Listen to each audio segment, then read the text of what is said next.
하나님의 뜻대로 하는 금식의 결과들 이런 제목으로 스가랴서 8장 1절에서 17절 말씀 함께 나누겠습니다. 오늘도 어제 말씀의 연속입니다.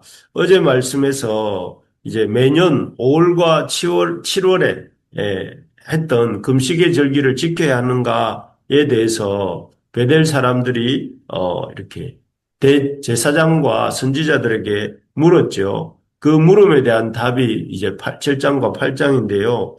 여기 오늘 8장에서 보면 이 이스라엘 유다 백성들이 특히 베델 사람들이 그 생각하기를 이제 우리는 포로되었던 땅에서도 돌아왔고 또 이제 그동안 15년 가까이 방치되었던 성전 건축도 이제 다시 시작했고 또 완성이 되어가고 있으니 이제는 그렇게 슬퍼하고 애곡하면서 지켰던 5월과 7월의 금식을 계속 지키지 않아도 되지 않는가 하는 것을 선지자와 제사장에게 물었던 것이죠.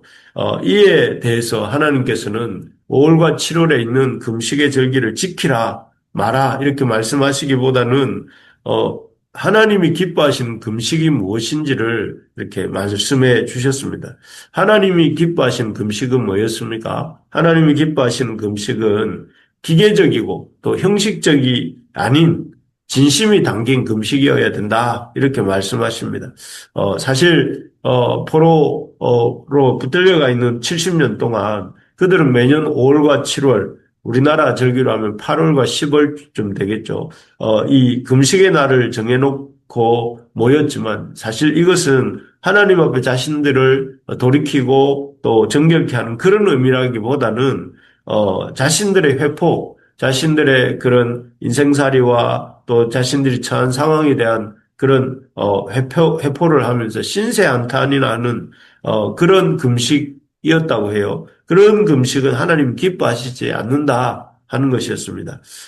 하나님이 기뻐하시는 금식은 하나님을 바라보면서 하나님 앞에 마음을 담아서 진심을 다해서 하나님을 기억하고 하나님의 말씀을 붙들고 하나님 앞에 살고자 결단하며 그렇게 하는 금식이야말로 이렇게 하나님이 기뻐하시는 금식이다 이렇게 말씀하였습니다. 그래서 형식이 중요하지만 형식의 내용이 담기지 않는 형식은 주님 기뻐하지 않으신다 하는 말씀이죠. 또 하나님이 기뻐하시는 금식은 이 진실한 재판과 인애와 긍휼 나그네와 고아와 과부를 압제하지 않는 삶이다. 이렇게 말씀하셨습니다. 금식, 하나님이 기뻐하시는 어떤 종교적인, 행위가 있다면 그것은 금식과 같은 것이 아니라 하나님의 말씀대로, 공의롭게 재판을 행하고, 서로 사랑하고, 인애와 긍휼을 베풀고, 또 과부와 고아와 나그네를 압제하지 않는 그런 삶을 살아가는 것, 말씀대로 삶을 살아가는 것이 하나님이 기뻐하시는 금식이다. 이렇게 말씀하셨죠. 그래서, 기계적으로 또 형식적으로, 금식을 하는 것이 아니라, 마치 소금이 음식에 들어가서 음식의 맛을 내는 것처럼 또 촛불이 어둠 속에 들어가서 빛을 밝히는 것처럼 일상의 삶에서 하나님께서 주신 말씀대로 진실한 재판과 또 그런 진실한 하나님의 백성다운 삶을 사는 것이 하나님이 기뻐하시는 금식이다 하는 것입니다. 그래서 우리가 이런 형식적인 신앙생활, 형식적으로 뭔가에 보이기 위해서 또 자기 만족을 위한 신앙생활이 아니라 하나님과 깊이 교제하는 그런 신앙생활, 또 하나님을 기쁘시게 하는 이웃을 사랑하고 이웃을 돌아보는 그런 삶을 살아가는 것이야말로 하나님이 기뻐하시는 금식이고 하나님이 기뻐하시는 종교의 신앙의 삶이다 할 것입니다. 오늘 본문은 이렇게 유다 백성들이 하나님이 기뻐하시는 금식이 무엇인지를 알고 형식적이 아닌 마음을 다해서 또 말로만이 아닌 삶의 실천을 통해서 말씀대로 살려고 할 때에 하나님이 주시는 복이 무엇인가? 하나님이 기뻐하시는 금식을 하기로 마음을 먹은 이스라엘 유다 백성에게 하나님이 주시는 복이 무엇인가를 이렇게 적고 있습니다. 먼저는 그렇게 하나님을 기뻐하시는 금식을 행할 때에 여호와의 임재가 회복된다 이렇게 말씀하고 계세요. 여기 3절에 나오는데 그 3절을 제가 한번 읽어보겠습니다. 여호와가 이같이 말하노라 내가 시온에 돌아와 예루살렘 가운데에 거하리니 예루살렘은 진리의 성읍이라 일컫겠고 만군의 여호와의 산은 성산이라 일컫게 되리라고 되어 있습니다. 여기에 보니까 여호와께서 시온에 돌아와 예루살렘 가운데 거하겠다 이렇게 말씀하십니다. 참 예루살렘은 그 바벨론에 의해서 멸망당한 후에 성전은 불타고 가옥들도 불타서 거의 이렇게 황폐화되어 있었습니다. 그래서 이 다른 이사야서 같은 데를 보면 이 예루살렘의 그 황폐한 터위에서 늑대가 울부짖고 여우가 이렇게 활개를 치던 그런 성읍이 되었다고 합니다. 그런데 그 성읍에 여호와께서 돌아오시고 또 여호와께서 돌아오셔서 그 가운데 거하신다 이렇게 말씀하고 있습니다. 그래서 그 결과 여호와가 돌아오시고 여호와께서 그 가운데 거하시는 결과 이 성읍에 어떠한 일이 일어나는가 하는 것이 4절 5절에 나오는데요. 4절 5절을 제가 또 한번 읽어보겠습니다. 만군의 여호와가 이같이 말하노라 예루살렘 길거리에 늙은 남자들과 늙은 여자들을 다시 앉을 것이라 더 나이가 많으므로 저마다 손에 지팡이를 잡을 것이요 그 성읍 거리에는 소년과 소녀들이 가득하며 거기서 뛰놀리라 이렇게 되어 있습니다. 여기 보니까 그 들짐승들의 놀이터가 되었던 그 황폐한 예루살렘 성읍에 아주 연로하여서 지팡이를 짚고 갈 수밖에 없는 늙은 남자들과 늙은 여자들 그리고 온 도시를 시끌벅적하게 뛰어노는 소년과 소녀들의 얘기가 나옵니다. 그래서 그야말로 이 모습은 평화롭고 아주 이렇게 화평한 모습이겠죠. 어른들이 편안하게 길을 걷고 아이들은 뛰어놀며 기뻐하는 그런 예루살렘 거리의 모습을 말하고 있는데 이것은 바로 여호와께서 그들에게 돌아오셨고 그들 가운데 거하시기 때문에 그것의 결과로 인해서 그곳에 하나님의 평안이 임하고 하나님의 어떤 이런 은혜 부어주심이 임해서 사람들이 다시 가득하게 되었다 하는 것을 보여주고 있는 것입니다. 그래서 참 놀라운 회복이 이루어진다 하는 것을 우리에게 보여주시는데, 비록 불에 타고 또 황폐된 유다의 이 예루살렘 성전이라 할지라도 또 그 성전이 너무 오랜 시간 방치되어서 짐승들의 놀이터가 되었다 할지라도, 그래서 절대 회복하지 못할 것 같은 모습이라 할지라도, 하나님이 돌아오시고 하나님이 그 가운데 거하시기만 하면 예루살렘, 황폐한 예루살렘 도성이든 마른 뼈들같이 된 유다 백성이든 그 누구든 모든 것이 변화되고 새로워진다 하는 것이죠. 그렇기 때문에 우리가 참 무엇보다 시급하게 회복해야 될 것은 어떤 종교적인 것들보다도 하나님 앞에 참 우리의 마음을 새롭게 하고 또 하나님을 기뻐하고 하나님을 기쁘시게 하는 그런 삶을 살 때에 그래서 하나님 앞에 받은 말씀대로 공의를 행하고 인자를 베풀며 이웃을 돌보는 그런 삶을 살아갈 때에 하나님이 그것을 기뻐하시고 그러한 자들 가운데 하나님이 돌아와 임재하시고 그들을 회복시키시고 놀랍게 축복하신다 하는 것입니다.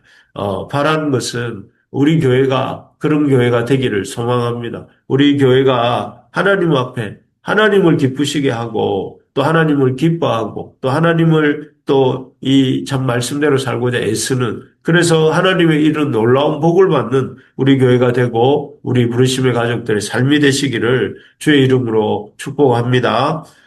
두 번째로 보면 하나님이 기뻐하시는 음식을 이렇게 행하는 사람들에게 주시는 복이 첫째는 회복의 역사, 주님이 임재와 회복의 역사가 있다고 했다면 두 번째는 참 온 땅의 회복, 앞에는 이스라엘의 회복이었다면 이제는 온 땅이 회복될 것을 말씀하십니다. 12절을 보시면 이렇게 되어 있습니다. 곧 평강의 씨앗을 얻을 것이라 포도나무가 열매를 맺으며 땅이 땅이 산물을 내며 하늘은 이슬을 내리리니 내가 이 남은 백성으로 이 모든 것을 누리게 할지니라 고 되어 있습니다. 여기 보면 참 하나님이 이렇게 황폐화되어서 사람이 살지 못하고 들짐승만 살고 있었던 그 땅 예루살렘을 참 하나님께서 그 말씀대로 이스라엘 백성이 순종하여서 잘못된 길에서 돌이켜 성전을 재건하고 또 그 말씀대로 살고자 하니까 하나님께서는 그 땅을 이제 회복시켜 주신다는 거예요. 그동안 유다의 죄로 인해서 더럽혀졌던 그래서 강제 안식에 들어갔던 그 땅들이 이제 그 땅에서 삭이 나서 줄기가 자라서 포도나무가 생기고 또 그곳에서 온갖 생명들이 이 참 땅에서 맺히는 그런 역사들이 일어나게 된다 하는 것입니다. 그래서 그것을 누리게 이스라엘 유다 백성들이 누리게 하게 하시겠다 하는 것입니다. 참 그렇습니다. 하나님께서는 이스라엘의 회복이 있고 이 회복이 온 땅의 회복으로 이어지게 하십니다. 그러므로 사실 이 유다도 그렇고 아담이 그랬던 것처럼 유다도 온 땅의 대표라고 할 수 있습니다. 유다가 회개치 않을 때 온 땅도 참 하나님의 심판을 받고 또 유다가 하나님 앞에 회개하고 돌이킬 때에 하나님께서 땅에도 복을 주시고 하신다는 것입니다. 그러므로 우리도 우리 부르심의 가족들도 내가 이 땅과 이 세상 사람들의 대표다 하는 마음을 가지셔야 되겠습니다. 우리가 하나님 앞에 순종할 때 땅이 복을 받고 우리가 하나님 앞에 불순종할 때 온 땅이 심판을 받게 된다 하는 것을 기억하면서 우리가 우리 이웃들과 우리에게 관계된 모든 사람들의 대표로서 주님 앞에 책임감을 가지고 살아야 된다 하는 그런 마음을 가져야 되겠습니다. 그래서 우리 스스로 참 하나님 우리에게 맡겨주신 일들을 우리의 이웃들을 생각하면서 우리의 가족들을 생각하면서 우리에게 주신 하나님의 사명들을 힘써 감당하는 우리 모두가 될 수 있기를 바랍니다. 그게 이제 유다 백성들에게는 성전 재건과 성전의 그 재건의 마무리를 위해서 힘쓰는 일이었죠. 그래서 이스라엘 유다 백성에게 하나님이 더 이렇게 손을 견고히 해서 여기 9절과 13절에 보면 뒷부분에 너희는 손을 견고히 할지어다 또 손을 견고히 할지니라 13절에 각각 이렇게 계속해서 자신들이 맡은 일들을 힘써 감당할 것들을 당부하고 있는데